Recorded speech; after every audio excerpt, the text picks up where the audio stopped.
A few years ago, I was asked to record an audiobook of Dinesh D'Souza's Stealing America, and I said yes. My wife said, why would you do that? You don't have to record other people's books. And I said, yeah, but it's Dinesh D'Souza, and he was being persecuted for his good work during the Obama administration. I wanted to show that I was not going to separate myself from him. He is, of course, a best-selling author and award-winning filmmaker, host of the Dinesh D'Souza podcast, and his most recent film is the highly entertaining 2000 Mules, very successful, and I saw it, and I told you at the time that I really enjoyed it, but I was not convinced that the election was stolen.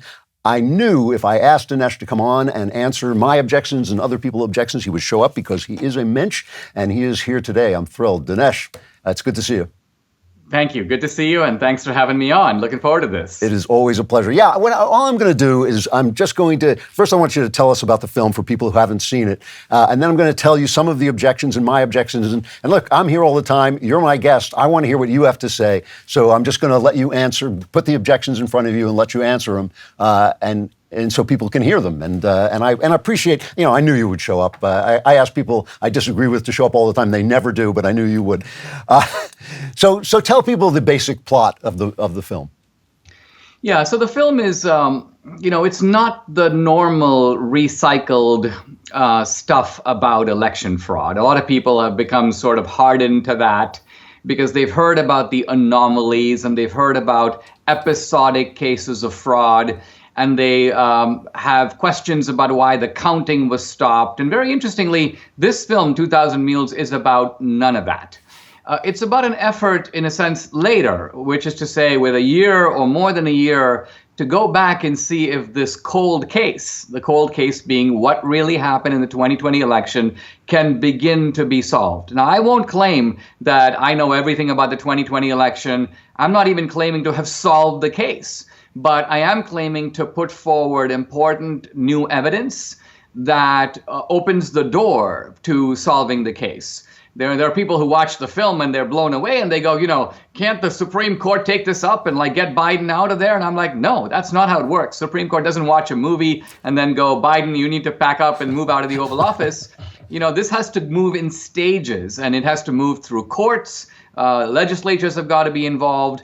And some of this is about a reckoning about 2020. Some of it is simply about telling the truth. And what I mean by that is it may be that the legal window is closed, right? It may be kind of like a statute of limitations. A guy commits a crime, statute of limitations is passed. But, if there's new DNA evidence later, you still want to know if he did it. So there is a truth-telling aspect to all this. And finally, we obviously want to secure our elections for the future. So if the film is able to point to real problem areas where even if we're not entirely sure what went on, we can see that something is wrong here, and we realize that this does need to be fixed. And so that was really the motive that brought this movie forward. I'm relying on the work done by a group called True the Vote, and kind of an election intelligence organization, so-called. And the film, as you know, Andrew, presents two types of evidence. They're independent of each other, but they happen to work together. One is cell phone geo-tracking, and the other is surveillance video. Neither is complete by itself, but I think taken together, they offer a pretty interesting picture. And so you basically tracked people who were repeatedly going by places where they could put votes in, where they could put in ballots, and then caught them on camera doing that. And there's no question at all in my mind that you caught Democrats being Democrats. They're an urban party. They have machines, and they've been cheating on elections since Adam was a pup, basically. I mean, they've been doing this forever. So let me put forward some of the objections that have been. I mean, as far as I'm concerned, by the way, I have to tell you, your best friends are the people who've been attacking you, because most of their arguments I thought were absolutely terrible, and I think it's hilarious the way even the Wall Street Journal, a paper I basically like, always calls Trump's claims that the election was stolen unfounded. They always say his unfounded claims, as if they're afraid somebody might question whether they were. And you get a lot of this too. Obviously, what I think is the weakest objection came from a guy I respect, Bill Barr, and a lot of people have said this, where he said, if you take 2 million cell phones and figure out where they are physically in a big city like Atlanta or wherever, just by definition, you'll find many hundreds of them have passed by and spent time in the vicinity of these ballot boxes. What is your answer to that, this geo-tracking of cell phones is just not accurate enough to tell whether somebody has repeatedly gone by these boxes? Well, you can start by applying Bill Barr's logic to January 6th. Washington, D.C. is a big city.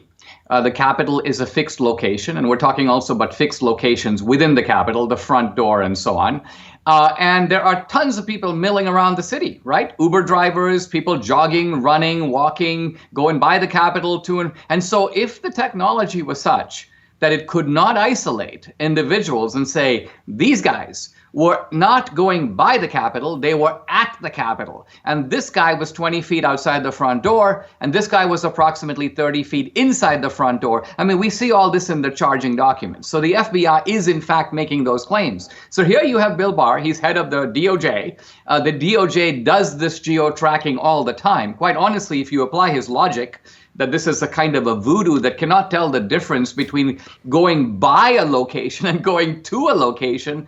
It just misunderstands what geo-tracking is. Geo-tracking is not a snapshot of your phone at a particular location. It is a traveling dot that can be worked backward as well as forward. So if somebody were to geo-track me, they would begin by saying, I woke up in my house, in this room, and then I went to a coffee shop, and then I went to the studio to record my podcast, and then I went and had lunch, and then I came home. So in other words, you can see the to and fro movement of these mules. They aren't just going by a Dropbox. They're typically stopping by a left-wing nonprofit organization. Presumably, that's where they get the ballots. Now, the geo-tracking can't show you them getting the ballots, but it can show you them stopping there. Then they drive their car to a Dropbox. Then they walk to the Dropbox, back to their car, and typically on to the next Dropbox. So geo-tracking does have that degree of precision. It's not precise to within 4 inches, but it's precise to within a few feet. And let's remember that these drop boxes are not mailboxes. These boxes are only for ballots. They have no other purpose. And so that's the point, is that if you have someone going to 10 or more drop boxes, it's really difficult to think of an innocent reason to do that. Now, Barr went on to say that, I agree with you about this, by the way. I thought that was a weak objection, but Barr went on to say that he felt that the photographic evidence, that he watched the film and he didn't think the photographic evidence established widespread harvesting, and even if it was if there was ballot harvesting, that can be legal. People can be voting for their. Now, you don't have a lot of people. You have a couple of pictures in there that are stunning, of people in gloves taking pictures of the fact that they're dropping off votes. I mean, you clearly caught, as I say, Democrats being Democrats. Do you feel that you could have given more evidence? And again, by the way, I also agree with you that it's not your job to try the case. Your job is to open questions. But was there a weakness, you think, of video evidence?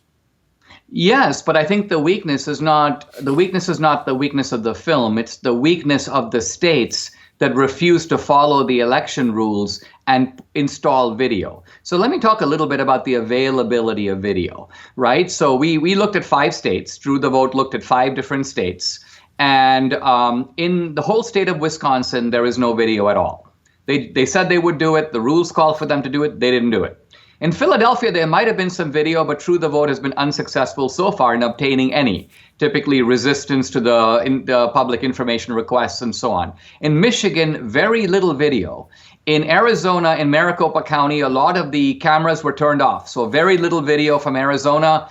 And then the one place where there is a decent amount of video, Fulton County, and True the Vote, it sounds like they have a tremendous amount of video because they say we have 4 million minutes of video. But 4 million minutes of video is not a lot of active video because a lot of that video is just blank. You're looking at, let's say, a whole night. Nothing's really happening. A mule shows up for, 30 seconds. And so most of the video is like a big nothing. Now, here's the point. In Fulton County, where we have the most video, out of 10 drop boxes, the number of drop boxes that has surveillance video is approximately 1 in 10. And so the scenario is this. It's like a serial killer, and he goes to 10 homes and he kills people. And let's just say he leaves his DNA. It could be his human DNA. It could be his cell phone's digital DNA. But only one of the 10 homes has a camera. Now, you happen to know from his cell phone that he got to that home, let's just say Tuesday night at 1 a.m. in the morning. You go to the timestamp on the video, the one place you have the video. Sure enough, on that exact time, he comes right through the door. So the video evidence, where available, completely confirms the cell phone geo-tracking. But it doesn't make sense to me. It's not reasonable to say, I demand to see this guy at the other locations. Now, if there was surveillance cameras and you didn't see him, that would be a severe limitation of the movie, because he's supposed to be there. His cell phone says he's going to be there. Where's the video? But if there's no camera there, not through my fault, but through their fault, then I say it's unreasonable to demand it. If we had it, we'd show it. But it is sufficient to say that we know he was at that location because his phone was there. Now, admittedly, he could say, I gave my phone to my wife and she was there. But that phone was at that location is really not open to reasonable doubt. You know, one of the stronger objections, I thought, was that part of the logic of the film is these people didn't just go to ballot boxes, but they also went to these nonprofit Democrat organizations where you say you assume they got the ballots. But you never name the organizations. Why did you leave that out? That's a very reasonable question, and the answer actually has to do with the nature of films, which you will understand because I'm about to explain it now. The demands on a film are very rigorous, much more so than typically on a book. You can write a book and say, I was walking down the street, I saw these 10 guys, they were doing that. In a movie, in a documentary, if I take my video camera and go out on the street and film people, I need the written signed permission of every one of them to be in the movie. Otherwise, I cannot put that movie in the theater. This is a minimal requirement. So in other words, with a film, you need 4 different types of insurance. And so the lawyers come to us and say, we won't give you the insurance if you don't, A, blur the faces of the mules, which I was vehemently opposed to. In fact, we were even forced to blur the face of a dog because the dog might lead to the identification of its owner. And number 2, you cannot name these organizations, which I was apoplectic about. Now, I can fight these guys, and it would have taken me 6 weeks to do this. But I was like, look, I'm going to release the film. I'm going to let it go. I have the names of the organizations. My book, which comes out in August, is going to name a bunch of them. True the Vote has all their names. They've provided their names to the state of Georgia in a formal report that's been filed. They're willing to provide the names of all these organizations to law enforcement. So it's not as if the names are being withheld. It's just that I had a choice, kind of a prudential choice. Put them in the movie and then get it blocked and have to deal with the legal things, or just get the movie out, recognizing that I'm not going to be able to reveal this information in the movie, but I will be revealing it shortly. All right, well, that's important that you're going to reveal it shortly. Here's where you lost me, okay? You lost me in the part where you extrapolate from what you have to saying there are enough, this accounts for enough votes to say that the election was stolen. And here's the reason this loses me. I have a friend, Henry Olson, who is, I think, the best numbers guy in the country when it comes to politics. Complete integrity, because he loves numbers so much that he would never let his personal opinion get in the way of the numbers, and a conservative. So he's not anti-Trump. He's not a never-Trumper or anything like that. He has pointed out that the election numbers as they came back were typical. They were typical, even though that there was more people voting because it was a very big election. For instance, candidates usually get, some presidents usually get the percentage that correlates with their polling average. And that happened to Trump. He had a low polling average. He always did, 46%. He got 46.9% of the votes. Things that happened in swing states also happened in non-swing states. So if the Democrats were fiddling around with swing states, the swing states would have been different than the other states, and they weren't. Counties with large numbers of educated, well-to-do white people swung against Trump, and blue-collar whites and Latinos either stayed level or they went toward him. So that was typical. And the same states that Trump lost in 2020 also shifted against the GOP in 2018. So nobody says that Kyrsten Sinema stole her election in Arizona, and Arizona shifted against Trump. And his point, and ultimately, he looked at Pennsylvania, which is one of the places you cover, Philadelphia. And Pennsylvania changed its rules illegally, in my opinion, and they opened it up to mail-in votes, which they didn't have before. They didn't have lenient mail-in votes. And yet, there was no big difference between the percentage of mail-in votes in that election and in the election before. You would think that all of this stuff, I mean, the Democrats are crooked, but they're not masterminds. They can't have manipulated the numbers so perfectly that they came out to make perfect sense. And this is the reason I felt that extrapolating from the evidence of corruption that you have, which is evidence of corruption, to say that the election was stolen just didn't fit with the actual numbers. Well, here's the problem. I mean, I've been listening very carefully to what you just said, and I think I heard nothing that is even remotely inconsistent with the movie. And let me say why.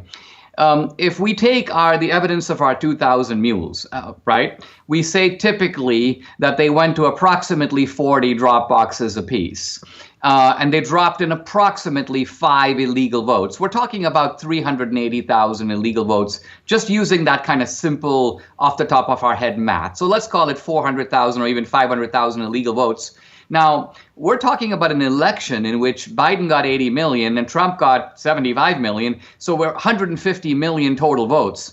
So we're not talking about a giant spike in votes. We're talking actually about less than 0.5% difference in the overall vote. So it's quite possible that all these patterns held just the way you said. Now look, if Biden had won these swing states by 500,000 votes over here, 300,000 votes over there, then this movie would not be able to show. It would not be able to meet what the court calls the but-for test. But for this fraud, would the election have come out differently? But it so happens that a number of these states were extremely close. So Georgia was decided by 12,000 votes. Arizona 11,000, and Wisconsin 20,000. So you don't need a lot of mules to change that outcome. So I agree, the Democrats were not able to spike the totals in some radical way. They just used their advantage in these cities like Philadelphia to spike the votes a little bit. But as it turned out, that was enough. So when I do the math in the movie, as you know, when I do the sort of conservative math, out of the 5 states, 3 tip into the Trump column, but 2 remain in the Biden column. So I think that this is because this was such a close election in the battleground states, the fraud was sufficient to make the difference. It would not have made the difference, say, in California. It would not have made the difference in New York. If the states had larger margins, there's no way that 2,000 mules could tip the outcome of the election. So I'm arguing that it so happened that the Democrats cheated a little bit, but they cheated in the right places. And that's why it could have made the difference. Okay. I mean, I just want to put one more thing in front of you because, I really appreciate your explanations. And I want to just put one more thing is that the places where he lost votes were not in Democrat enclaves like cities. They were in suburbs where the white, upper class people lived. And those were not like you covered Philly and you covered Atlanta, and they weren't really there that he lost votes. He lost votes in places where, as Henry Olsen points out, the Republicans had also lost votes 2 years before. No, Andrew, but you're totally missing the point. The point is, I mean, I agree that Trump is a controversial Republican in the sense that, he loses some, what's that famous saying where you lose some on the turn and you pick some on the straightaway? Yeah. So he loses the suburbanites on the turn and he picks up some minorities and some working class on the straightaway. Now, if the movie had tried to somehow jump into that and disentangle that, it would be a morass. So we're not trying to do that. I agree that he won some and he lost some. And the only question then becomes, what was the proportion of the gains and the losses, right? So I don't try to figure that out. I simply say, let's do something a little different and more precise. Namely, let's not start with these, because what you're describing is a kind of anomaly. And a lot of conservatives, a lot of people alleging fraud, were basing their view on the assumption Trump must have gained more working class votes and gained more minority votes than he lost suburban votes. I don't even get into that math. I'm agnostic on that. I leave it to the side. I'm going to start with the mules. I'm going to start with guys whose phones I'm showing you at these locations. I know how often they went to these places, and I know approximately how many votes they put in every single time. And I'm going to do the math that way. Then I'm going to make an assumption, which I think is reasonable, and that is that these are illegal votes for Biden. Now, we don't know that with Euclidean certainty because we can't go back and look at the ballot. right? But these are Democratic areas. These are left-wing nonprofits. These are mules hired, some of them at least out of Antifa and BLM, right? And they're cheating to get Biden over the finish line. And who wins the election? Biden. So you put all these factors together, it's reasonable that that's who the votes are for. Now, again, a court is going to demand more than I just said. Sure. But I'm trying to convince a reasonable guy looking at the evidence, and I'm trying to put it to law enforcement to say, look, I want you now to go talk to the mules. Who paid you? Who put you up to this? Where did those organizations get those ballots from? Who funded the whole operation? I mean, these are just logical next steps. And so I would be content if someone said, as a skeptic, I'm not convinced by this movie, but I am very interested in talking to these mules, and I think someone should do that. They could disprove the movie. It could be all these mules turn out to be completely innocent characters, or it could be that they're part of a cartel and they start ratting out their superiors, and their superiors start ratting out their superiors, and then we're on to something completely different. So the movie is only the first step in that process. I think that's a totally fair ask, and I do believe that this thing where they say unfounded claims, just as if that was one word, it denotes fear. It makes them look nervous. Dinesh, it's always great talking to you. You always are an eloquent defender of your position. The film is incredibly entertaining, and you definitely catch Democrats being Democrats, which is amusing in and of itself. 2,000 Mules. When does the book come out? The book comes out at the end of August, and the website for the movie is just 2000mules.com. I only mention it because it's, I had to be careful what platforms I could put it on. So this is a movie that's only on uncancelable platforms. Excellent. Excellent. Great to see you, Dinesh. Thanks so much for coming on. Always a pleasure. For more delicious Klavan-y goodness, like and subscribe to the Andrew Klavan Podcast wherever you get your podcasts.